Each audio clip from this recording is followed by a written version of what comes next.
خۆتان دەزان لە ماوەی ڕابردوو ئەزمەیەک دروست بوو لە سلێمانی، ئەزمەیەکی سیاسی کە ئەو ئەزمەیە هیچ پەیوەندیەکی بێژی نیشتمانی کوردستانەوە نەبوو، بەڵکو زیاتر هەڵەی خۆیان بوو.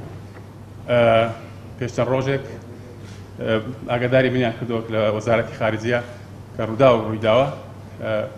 ئەو ڕووداوە دیارە لە مەنتیقەی ئێمان، لە مەنتیقەی نیشتمانی کوردستان ڕوویداوە.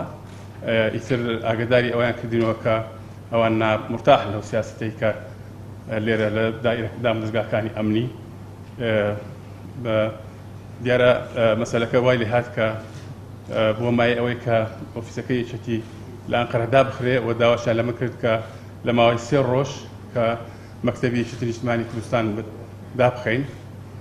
ئێمەش پێمان گوتن ئەو لە عەلاقاتی دیپلۆماسی و سیاست زۆر جارەوە شتیوان ڕوودا. کاتی خۆشی لە بیرتانە لە 2003 کاتی کە سەربازەکان لێرە بوون، جێشی ئەمریکی هاتن لە سلێمانی جوانیان خستە سەریان، بەڵام ئەو کاتی بە حکمەتی جەنابی مام جەلال و بە هیمەتی هەموو لایەک توانرا کێشەکە بە شێوەیەکی زۆر هێمنانە چارەسەر بکرێ و لە بینی دەوڵەتانیش بەڕاستی زۆر جار شتیوان ڕوویداوە، بەڵام زۆر دەوڵەت هەیە بە شێوەیەکی زۆر هێمن و لەسەرخۆ و بە تەریقەیەکی دیپلۆماسیانە کێشەکان چارەسەر دەکات.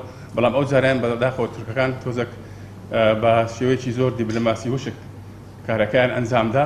ئەمە دەتوانێت لە وەزارەتی خارجی تورکی و لە هیند پرسیارکرد لە قۆنسولی تورکی لە هەولێر.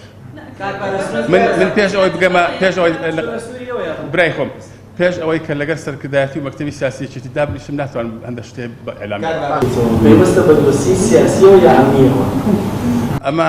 ئەمەشیان پێم گوتی ئەم سوالە زیاتر پەیوەندی بۆ لایەنەوە هەیە کە لە هەولێرە ئەویش قۆنسولیەتی تورکیا بە ئەوان وەڵامتان بدەنەوە. ئێوە هەموو سوالەکان ڕوبەڕووی ئێمە مەکەنەوە.